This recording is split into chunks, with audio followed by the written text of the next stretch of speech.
never seen that book before.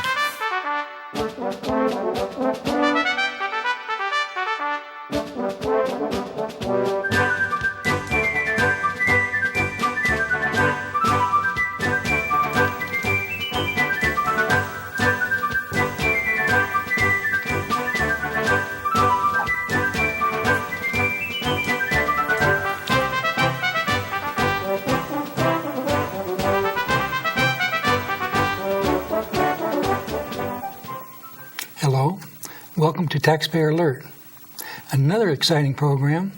We talk about everything that has to do with government and even supporting our Constitution, believe it or not. My name is Al Segalla. I'll be your moderator, and our guest this time is Joe Mehrten. Joe has a lot of experience. He founded a Chamber of Commerce.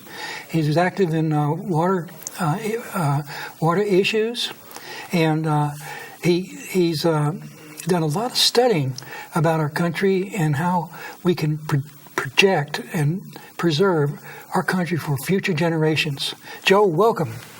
Thank you, Al. It's a pleasure to be here with you. Now, you're active with the chamber, or you created a chamber? I was involved in the founding of a local Chamber of Commerce west of here in the Lockford-Clements area back in 1963. Our primary reason for doing so is at the time I was involved in the real estate business, and we thought we needed a voice with the county because at that time they were starting rural zoning. Prior to that time, we did not have zoning in the rural areas of the counties, but it was mandated that it be done so by the state, and the state had been mandated that we have this kind of zoning thing by federal funds back in 1960. So the federal government is requiring the states to impose zoning in the counties? Yes. Not really through making laws about it so much as the promise of federal aid and federal money, because we have to have an excuse for increasing the national debt, you see. So it creates a trickle-down effect in that it creates a chain of financial dependency. And the problem with taking federal funds is that you also take along with it a lot of strings and guidelines and controls.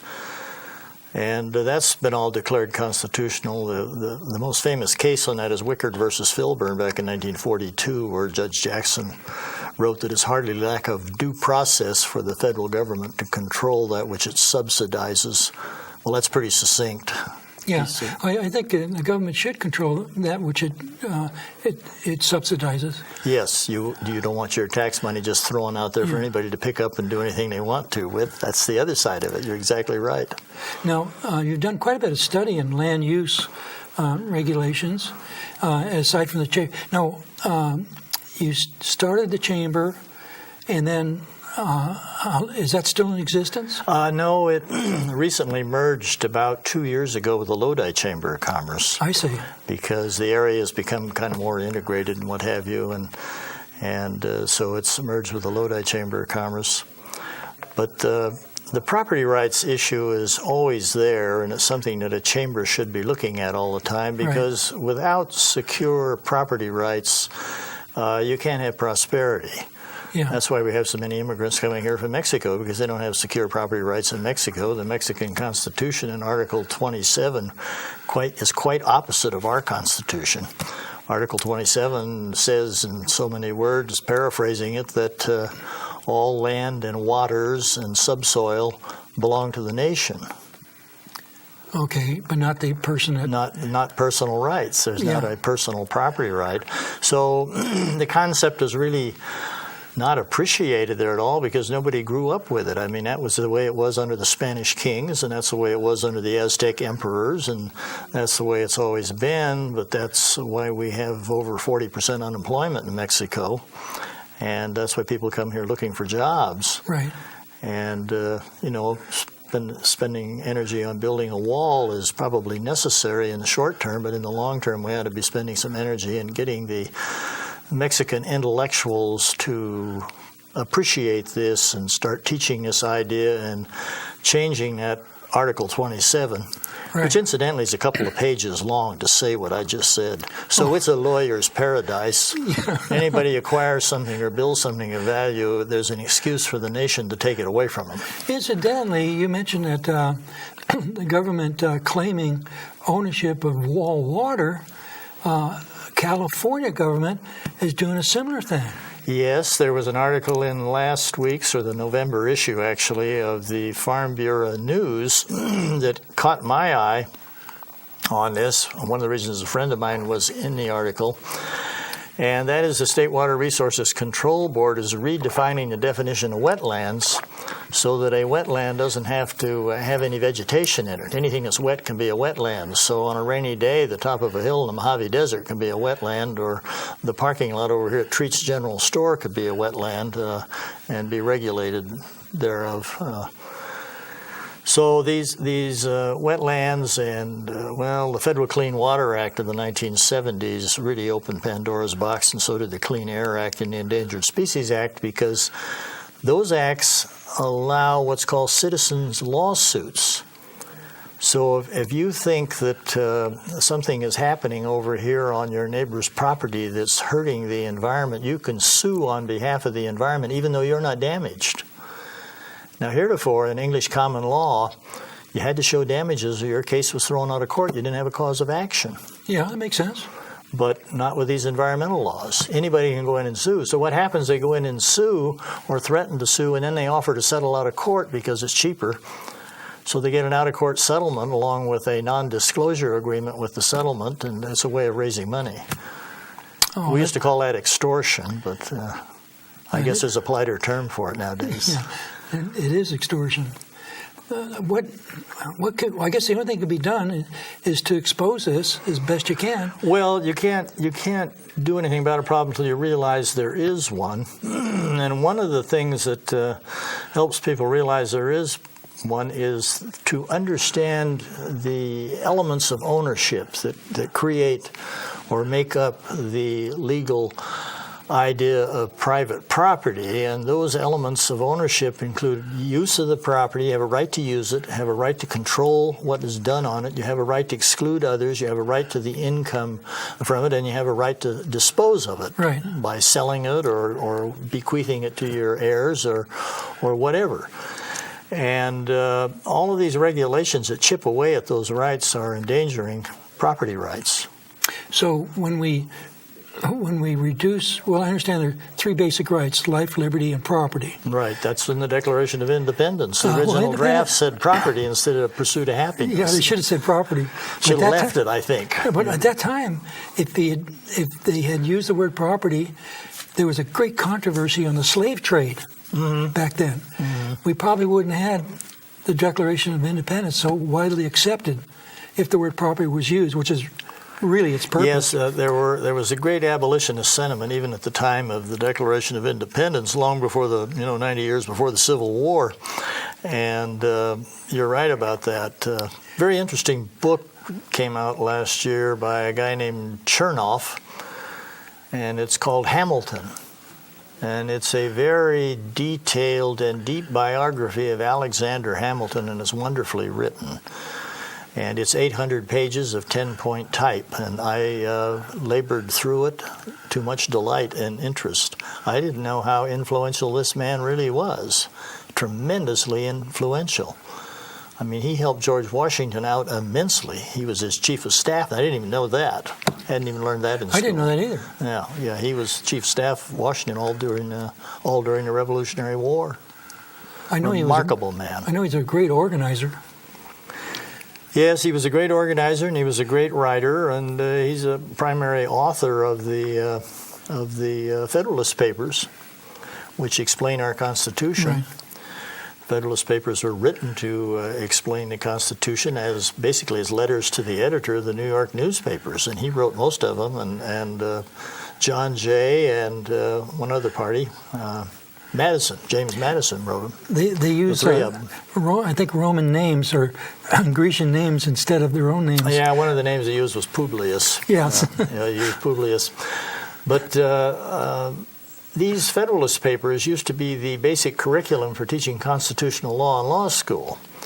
Well, when I went to law school, and some of my friends that had gone to law school back in the 50s and 60s, the Federalist Papers have been dropped out of the curriculum. The case book, which we read Supreme Court cases, had a little bit in there about the Federalist Papers, and I mean a little bit. In a 700-page case book, there was a column and a half quoted from the Federalist Papers about the Constitution. So even our lawyers today, who should know more about this, are really ill-informed or poorly informed about the essence of constitutional law. I understand that basically there's two types of law. One is common law, sometimes referred to as civil law, and the other one is regulatory law, or political law. And we seem to be mostly operating under political law now. Well, it's really, the categories are really constitutional or legislative law. And then there's administrative law, which is the regulatory stuff that are regulations created by agencies like the EPA and that sort of thing. They're not based on human rights. Well, they're based on permission from Congress to write law, which means Congress is amending the Constitution, which says that all laws are made by Congress. In Article 1, Section 1, I believe it is. Yeah. And that is a shame. I went to a seminar the other day on this and was pointed out very clearly that really Congress has no authority to delegate away its authority to regulatory agencies or to foreign governments or using treaties to change and amend our Constitution. But some people have argued that this is so and this is okay to do this. I understand the UN is claiming that that the power to create treaties supersedes the U.S. Constitution. Yes, John Foster Dulles made that argument way back in the 1950s, and it's a fallacious argument. If you think that our founding fathers went through nearly 8 years of war to have independence and then put in there a treaty clause that would allow a treaty to take away their independence, you got to be nuts, you know. It's just not the case. There is a Supreme Court decision, I don't remember, I can't recall what it is, that really exposed that and said that in order for a treaty to have effect on U.S. citizens, the treaty at first has to be constitutional. Yes. If it's constitutional, that could work. And the words in there about the supreme law on the land and the treaties made there under pursuant to. Everybody forgets the pursuant to word. Right. It has to be pursuant to the Constitution. The treaties can't contradict the Constitution or violate the Constitution. And the Founding Fathers were so emphatic about that they capitalized the word pursuant in the middle of the sentence. Well, now, just imagine if kids today could have just a glimpse of understanding of what our Founding Fathers were trying to do. Yeah, we used to teach that in the 8th grade, 7,500 years ago, about the Constitution and so on. And we had civics in high school, and it was pretty lightweight when I went, by that time even in the 1950s. But it used to be much better. I remember one time I was working on some stuff in college on property rights and surveying and what have you, and my mother came along, looked over my shoulder. I was home at the ranch doing this, and she says, "What is that you're doing?" I says, "Oh, it's some things on property rights." She looked at it again. She says, "Are you doing that just now?" She says, "We had that in grammar school when I went to school." Well, she went to grammar school starting in 1905, over in Volcano in Amador County. Some of your viewers are familiar with the place, I'm sure. And that's what's happened. We've had a dumb-downing of our education. One of the most instructive pieces of education with regard to economics is the history and economic lessons of Jamestown in Virginia in 1615 it was. They went there. And the Pilgrims, a few years later, they landed in 1620, and they tried a common storehouse idea where everybody worked according to their abilities and their produce, and whatever they produced went into a common storehouse, and then everybody's entitled to an equal share, which is Karl Marx's communist idea, almost 100 years before he came along, 80 years before he came along at least. Well, no, he was 1848, this is 1620, this is nearly 200 years.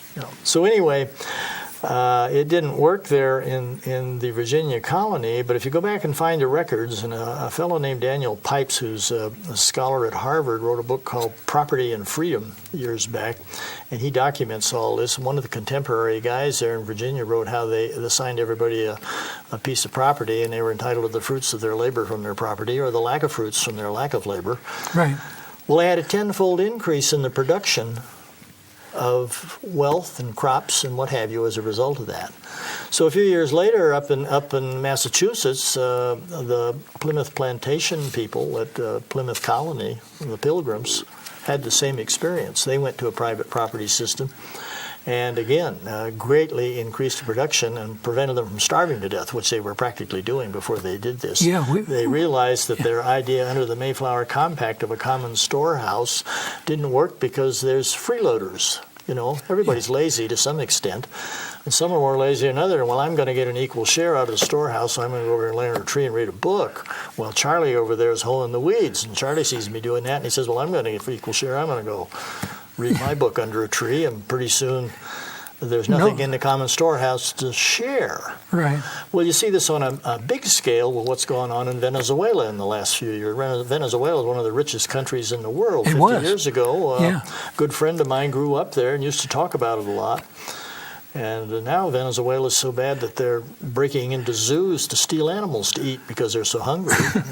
Well, I think that bottom line, we could say that freedom creates prosperity.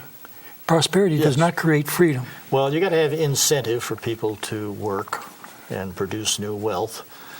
And there's two kinds of incentive. One is a material reward for themselves, and the other one's being afraid of getting whipped every morning if you don't work. You know, one is a slave society, and one is a free society. And they gradually convert things into slave societies with promises of something for free. We take over all the wealth and redistribute it, and this kind of stuff. And it's socialism, and socialism is a sales manual for selling slavery, and it's a cookbook for frying liberty. That's what it is. They don't use the word slavery. They call it community action. Yes, community action, communal. And it's based on the abolition of private property. You know, I mentioned my mother. She taught school from 1919 to 1968 on and off. And she said one day, her last teaching stint was down here in Lockford. And she said one day, I really don't like to have kids that have been to kindergarten. And I said, why is that? She says, well, in kindergarten, they're said they go in each other's desk and share their pencils and papers. She says, when they do that in my class, they get into my class and do that, it's called stealing. And they help each other in kindergarten with their work, and they work in a group and do it all in a group. She says, when they do that in my class, it's called cheating. And right there you have an illustration of the difference between collectivism and individualism. Right. And I've always been an advocate of building individual responsibility, self-reliance, because if you don't have self-reliance and individual responsibility, you're not going to be worth a darn in any kind of collective or any kind of group effort either. Yeah, but also there's a bonus of having a happier life. Exactly. And then if you can teach your kids the basic principles of liberty, then that means that the future will remain a free society. Mm-hmm. Maybe another 200 years if we can only do that. Well, and prosperity doesn't exist in a monopolistic situation. And when government runs everything, you have a monopoly. As I told a kid one day who grew up in a communist family, what you don't realize is to redivide up everything equally, you have to take over control of it all first. And he agreed that was the case. And I says, but the second step never happens. I said, what you've done is you've created the ultimate monopoly, and yet the Communist Party a few years ago published a book. This was in the 1960s. I think the book was published in 1965, called the Anti-Monopoly Coalition. Okay. So they're against monopolies. Well, they're against corporate monopolies and private monopolies and so on and so forth, but socialism is wonderful. This kid told me that socialism was what he and his friends thought would be the solution to all our problems in the country. And when I asked him why, and we got into this discussion, I says, well, what you created there is the ultimate monopoly, total government, totalitarianism. Yeah. You've been conned into it by this socialistic idea. And he was kind of stunned and shocked. Well, also, he'd probably never received any instruction about the Constitution. He had never heard the other side of the story at all. Really. You know, a lot of these people are really innocent. They're just naive. And once they get the full understanding, they become supporters of keeping our free society. Right. And then there's some that know what they're doing and are deliberately out there selling this idea of dividing all the wealth and taking over everything, controlling it for the benefit of everybody. And it's a con job. And this kid's parents were part of that orbit. Yeah. They were his grandfather, one of the founders of the Communist Party USA.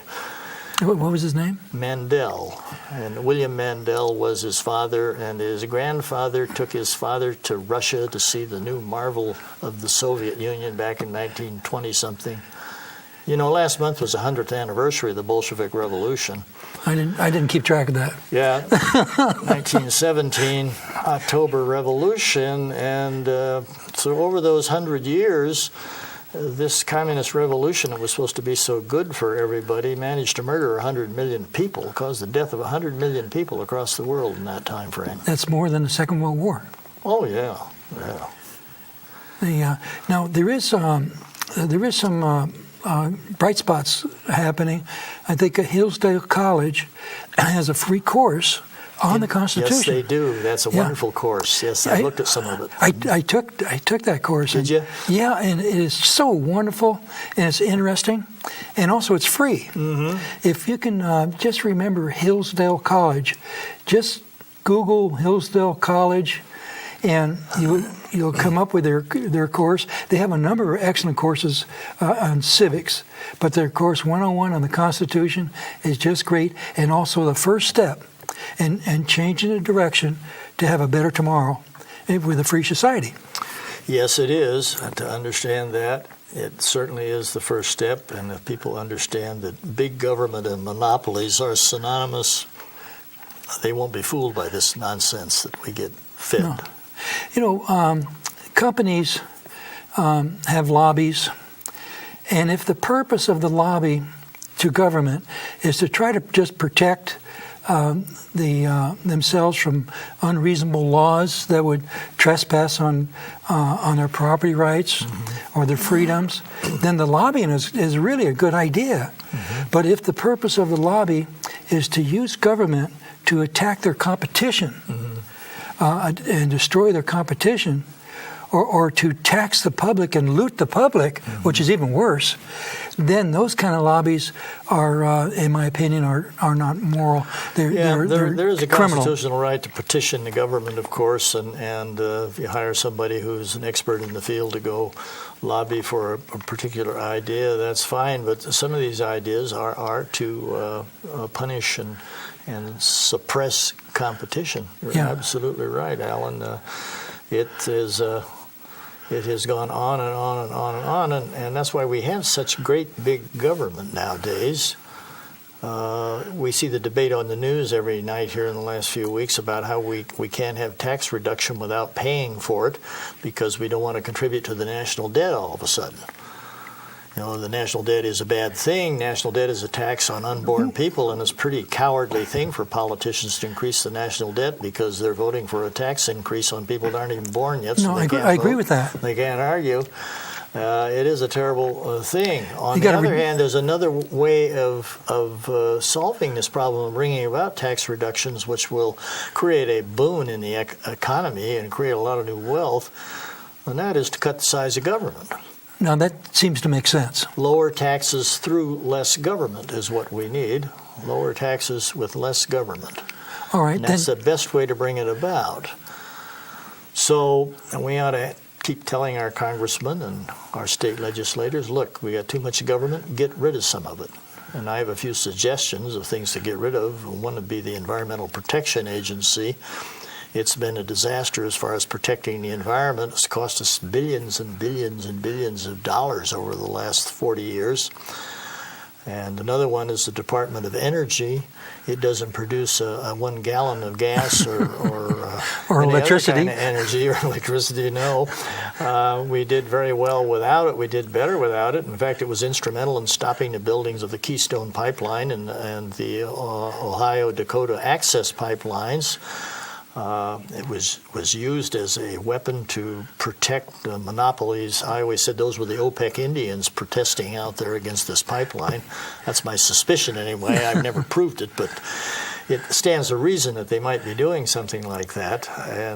And the Department of Education has corrupted the curriculum in our schools to the point where it's a socialistic curriculum. Right. And it's a socialistic curriculum that comes out of UNESCO, United Nations Educational and whatever it is. That's why it's so difficult to get the story about our Constitution to the kids because of these influences. Yes. But the good news is 1 ounce of truth can defeat a pound of falsehood. Well, you're exactly right. People seem overwhelming when they start to learn about this. They think they're overwhelmed and what have you. But an old friend of mine said one time, one guy with the truth in a mob is a majority if he knows how to express it. And that's a very true statement. Yeah. My daddy told me that he said, if 1,000 people say a foolish thing, it remains to be a foolish thing. Exactly. Yes. So the most important thing is just discover what the truth is. Yeah. And I think most people, in regards to political parties, could really agree with that. They just want to know the truth. Well, there's a thing about the socialism business that isn't realized, and we saw it happen in Venezuela with all the shortages and everything. Right.